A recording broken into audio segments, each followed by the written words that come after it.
ഹരേ കൃഷ്ണ, രാധേ രാധേ. ചൈത്ര നവരാത്രി നടക്കുകയാണ്. ചൈത്ര നവരാത്രി 2ാം ദിവസത്തിലേക്ക് ഏവർക്കും സ്വാഗതം. ഈ 2ാം ദിവസം മാതാ ബ്രഹ്മചാരിണിയുടെ രൂപത്തിലും ഭാവത്തിലുമാണ് ദേവിയെ ആരാധിക്കുകയും പൂജിക്കുകയും ചെയ്യുന്നത്. ദേവിയുടെ പേരിൽ തന്നെയുണ്ട് ആ അർത്ഥം. ബ്രഹ്മ എന്ന് വെച്ചാൽ തപസ്യ, ചാരിണി എന്ന് വെച്ചാൽ ആചരണം ചെയ്യുന്ന സ്ത്രീ.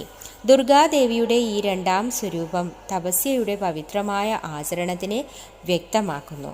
ബ്രഹ്മചാരിണി വെളുത്ത വസ്ത്രം ആണ് ധരിക്കുന്നത്. ഒരു കൈയിൽ കമണ്ഡലവും മറു കൈയിൽ ജപമാലയും ഉണ്ട്. ഇതുകൂടാതെ ദേവി വെള്ള വസ്ത്രമാണ് ധരിച്ചിരിക്കുന്നതെങ്കിലും ദേവിക്ക് ഇഷ്ടപ്പെട്ട നിറം ചുവപ്പാണ്. ഈ ചുവന്ന നിറം ശുഭം, ദിവ്യത്വം, മംഗളം എന്നിവയെ കാണിക്കുന്നു. ഇന്നലെ നമ്മൾ ശൈലപുത്രിയുടെ കഥ കേട്ടു. ഇന്ന് പാർവതി ദേവിയുടെ രൂപത്തിൽ പർവ്വതരാജന്റെയും മയനാദേവിയുടെ മകളായി അവതരിച്ച ദേവിയുടെ കഥ കേൾക്കാം.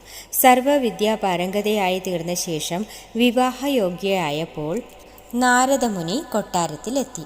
ദേവിയുടെ വരനെക്കുറിച്ച് പറയാൻ വേണ്ടിയാണ് നാരദമുനി കൊട്ടാരത്തിലെത്തിയത്.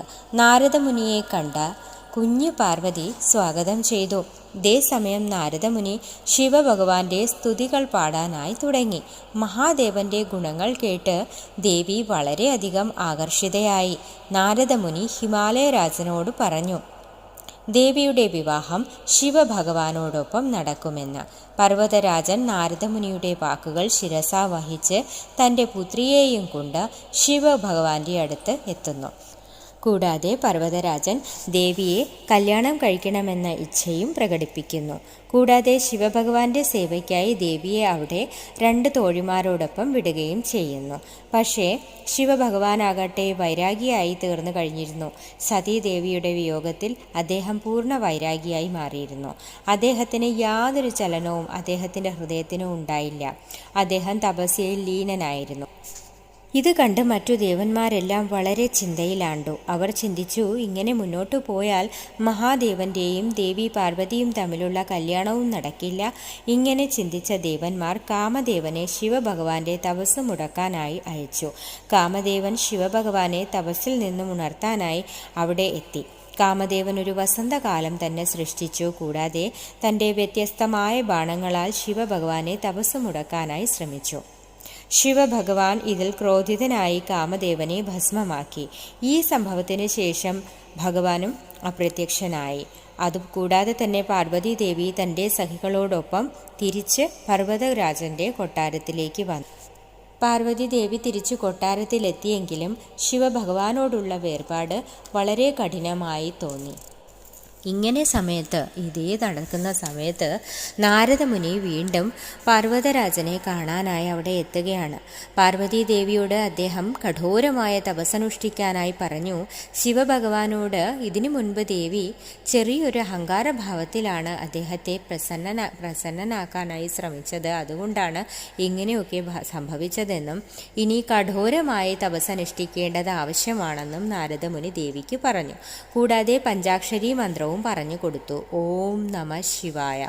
പാർവതീദേവിയും മനസ്സിൽ ദൃഢനിശ്ചയമെടുത്തു. ഇനി എന്തു വന്നാലും ശരി, മഹാദേവനെ സ്വന്തം പതിയായി വരിച്ചിട്ടേ തപസ് നിർത്തുള്ളൂ.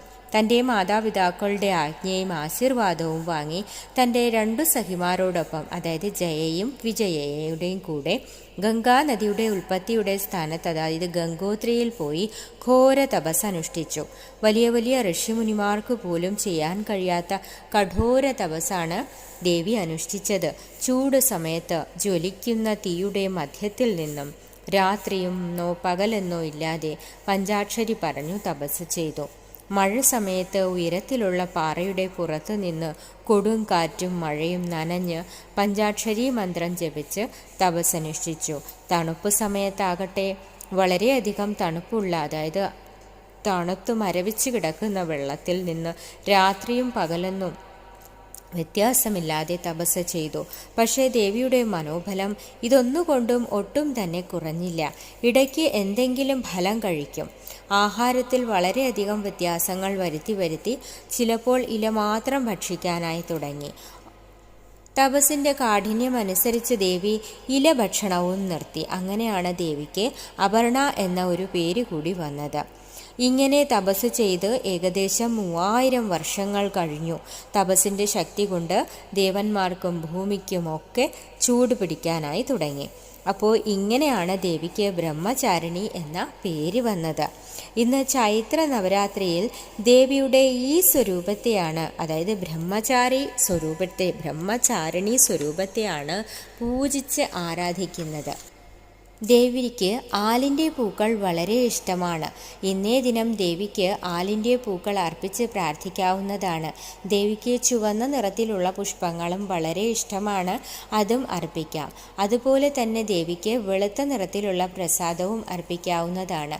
അതായത് പാൽപ്പായസം, പാല് തുടങ്ങിയവ പാല് കൊണ്ടുണ്ടാക്കുന്ന പ്രസാദവും ദേവിക്ക് വളരെ ഇഷ്ടമാണ്. അതായത് വെള്ള നിറത്തിലുള്ള പ്രസാദം ദേവിക്ക് വളരെ പ്രിയങ്കരമാണ്, അതിപ്രിയങ്കരമാണ്. അപ്പോൾ നവരാത്രിയുടെ 2ാമത്തെ ദിവസം നമ്മളിന്ന് ബ്രഹ്മചാരിണി ദേവിയെയാണ് പൂജിച്ച് ആരാധിക്കുന്നത്. എല്ലാ പേർക്കും ഹൃദയം നിറഞ്ഞ നവരാത്രി ആശംസകൾ. അപ്പോൾ അടുത്ത 3ാമത്തെ ദിവസത്തെ കഥയുമായി നമുക്ക് നാളെ കാണാം. അതുവരയ്ക്കും എല്ലാവർക്കും നന്ദി, നമസ്കാരം. ഹരേ കൃഷ്ണ, രാധേ രാധേ.